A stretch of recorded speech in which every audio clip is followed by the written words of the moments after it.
Hold on. Let me get this straight, okay? So she cuts her hair, gets a tattoo, graduates like it's nothing, and overall, did you know she was a producer? I mean, I didn't know she was this much of a producer. Like, I see her walking by, smiling and everything, like it's a beautiful day. Like, who is she? I don't know, but the new Ashley, oh, she thriving.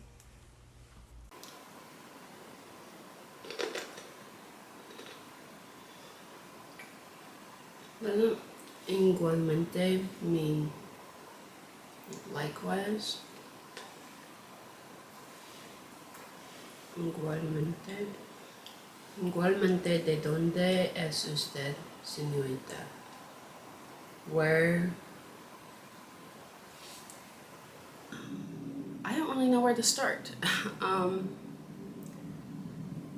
Obviously, I've graduated college and I kind of took a lot of time off from YouTube.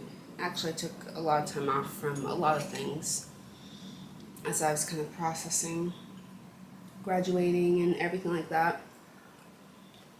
If you guys want to hear more about what post-grad life has been like for me, like how I've really been feeling and all that, go check out my podcast. My podcast is up and running again, season 5. I'm doing video components with it now.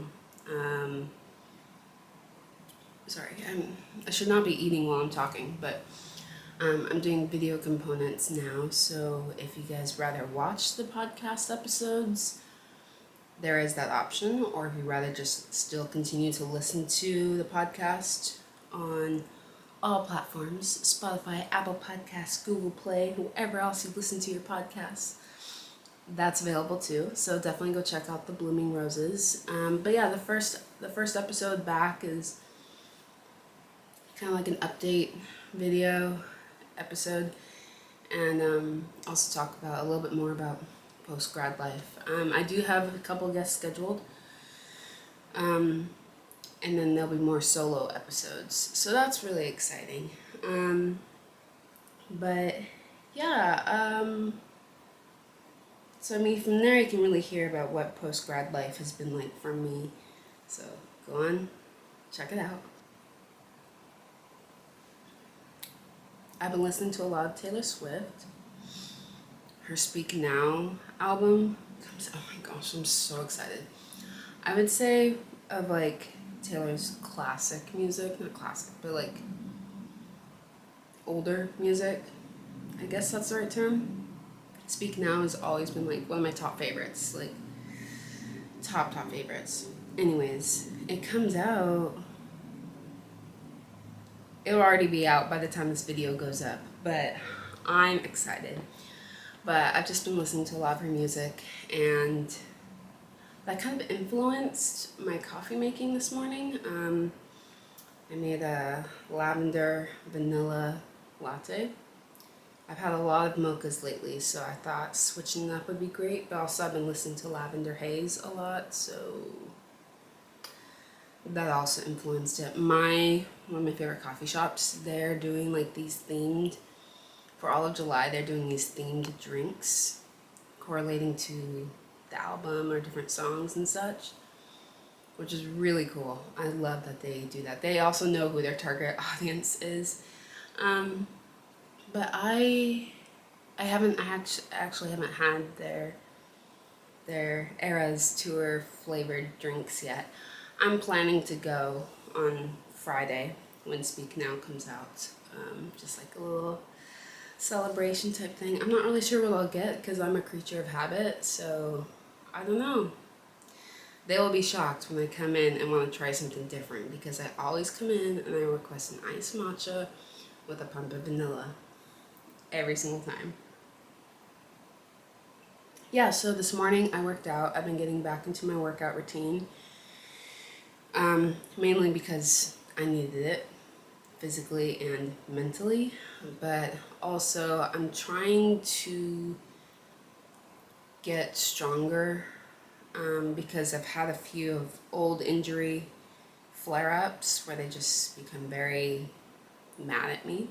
So my shoulder, my hip, old sports injuries. So I've been trying to get those areas stronger again, and then I've also been trying to start training for something. That's all I can really say at the moment.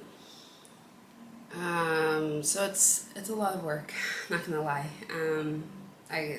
But in order to train for what I'm training for, those areas that keep having old injury flare-ups need to be stronger. So I have to like really have a lot of workouts solely focused on those areas so that they get strengthened. I am sore, but it's good. It's good. And also when I work out, it helps me get in the right rhythm and right routine of like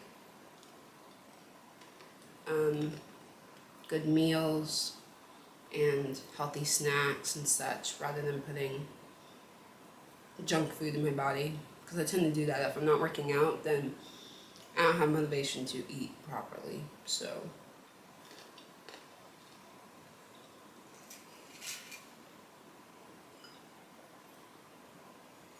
let's see what else. I deep cleaned and organized my room. I'm trying not to repeat things that people would probably hear on the podcast, but like I did a deep clean of my room. It took a while to do, but now my room is the most organized it has ever been, and I purged so many things. I think I donated like 20 boxes to charity, so yeah. Now I'm just trying to go through my books. I'm trying to finish reading books that I either half read or haven't read at all. So I'm trying to slowly get through that so I can get rid of some books, because I have way too many books. This I don't think I've mentioned on the podcast, but basically what you saw me practicing and doing a few minutes ago, I am trying to refresh, relearn, and continue to learn Spanish. I actually took 2 years in high school and 2 semesters in college. And then I went to Biola University because I only needed 2 semesters of a language. Like, that was my general education. And then when I transferred back to community college and went to my UC, my college I just graduated from, you needed 3 semesters of one language to graduate. And I barely passed the second semester of Spanish. So I'm like, I can't do a third one. So I switched to sign language and did 3 semesters of sign language, which actually worked out a lot better for me because I am a hands-on learner. So that stuck with me. I don't know why I was doing this. Like, I wasn't going to sign, but that stuck with me a little bit better than Spanish. But I have been wanting to learn Spanish, but I can't do the classroom setting because I stress out about quizzes, tests. It goes way too fast, and it's just too much. So I actually found my old textbook the other day, and I've been taking notes, and this is better at my pace. I can just go slowly, I can refresh, I can come back to it. There's no pressure. And I worked on a couple sets, actually, film sets, where student and post-grad, I've worked on a few film sets where there's a lot of Spanish being said on set, and it makes my job a little bit more challenging, especially like if I'm script supervisor and I have to keep up and I don't fully understand what's happening. Like, I understand, like I I can understand a good gist of Spanish, like I really can. I just can't respond.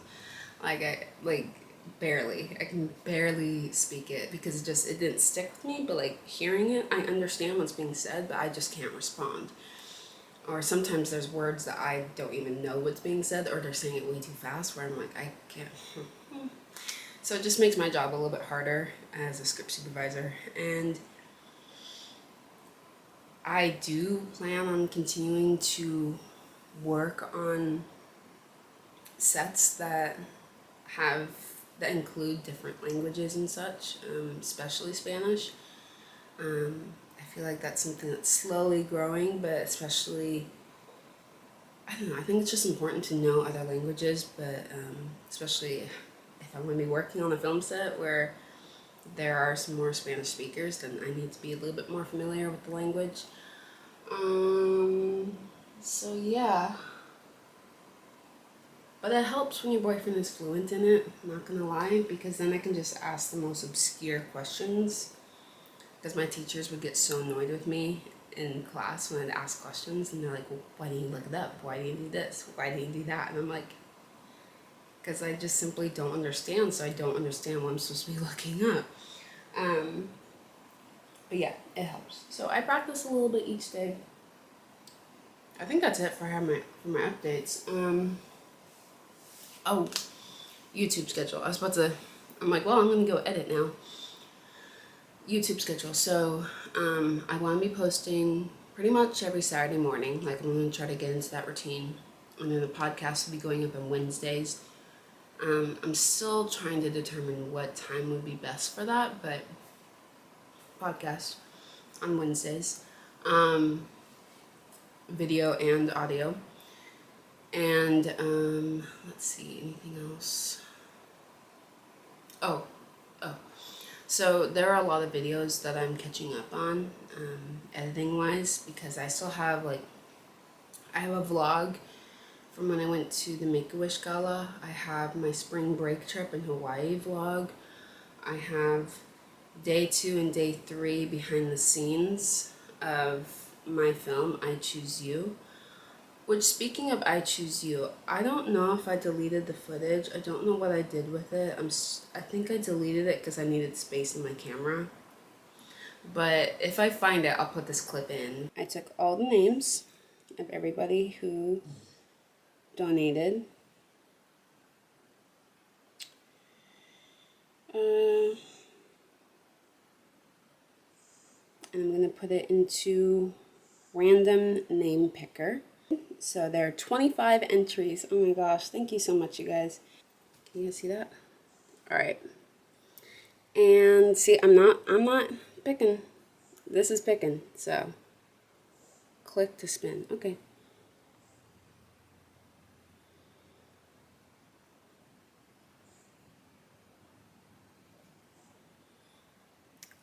Oh, Carrie won. Wow. That's so crazy. Okay, I'm gonna screenshot that. So congratulations, Carrie. Oh my gosh, that's so special. What makes it even more special? I mean, not that it's not special that okay, sorry, rewind. Okay, so what I'm trying to say is thank you to everyone who submitted, or not submitted, but just donated for my film. Like, my film would not have been possible without you guys, so thank you so much. Carrie has actually been a very close friend of mine. She's actually my babysitter growing up. But what's even more special is that Carrie flew out to the premiere to see my film. Oh, that makes it so special. All right, so let me show you guys what the prizes were. So this is a hat. I'm a hat wearer on set, and a few of my friends are hat wearers on set. So only my friends who are hat wearers got this. But it has I Choose You. It has the logo that was designed by Melanie Hauer. She is a CFer that I've met online. So she created the graphic design for the film and what inspired the actual poster. If you guys have seen it on social media, you would know what I'm talking about, but I'll show it too. And then in the back, there's like this running joke, but also it's not a joke at the same time. It's fix it in post. And that means like, maybe we can like fix this later or do this later. Most of the time, sometimes you can fix it in post and sometimes just reshoot the scene. But we had this running joke where there's one capstone we were working on, one student film we were working on, and the director kept saying, we'll fix it in post. And we're like, okay. So there was stuff that we did have to fix in post in my film, but that's a running joke. This was a rough idea I had for the poster, and it's signed by majority of the crew. There's a few crew members who are missing, but it has about 90% of the crew on it. So that's pretty special. So this is the idea that I had for the poster. And if you guys do want to watch the film, it's actually available. I made it public, but not on this YouTube channel. I actually have another YouTube channel that if you guys want to, you can go and subscribe to. And I'll link it below, but it's called ashleysrosesofficial. Yeah, that's what it's called. And on there I post, I'm going to be putting like more of my professional work. So there won't be like constant stuff uploaded, but if there's something I'm really proud of or something that I've made with other people or myself or short films or anything like that, it'll most likely go there. But anyways, I did create a website, and on there it's kind of like my portfolio, so you can see everything I've done, and you can actually watch some of the films I've worked on and some of the films I've produced, which is really, really exciting. My camera battery is about to die. So I think that's my sign to wrap this up. But yeah, definitely go check out my website. I will always have it linked in the description box below. And yeah, I'm so proud of that website. So please go check it out because I'm so proud of it. It took me so long to finish it. So long. Chef's kiss. It's beautiful. Anyways, I'm going to wrap this up because my camera battery is about to die and I've been talking for a while. And I do have to edit the podcast episode, audio and video. So I'm going to just say, see you next week.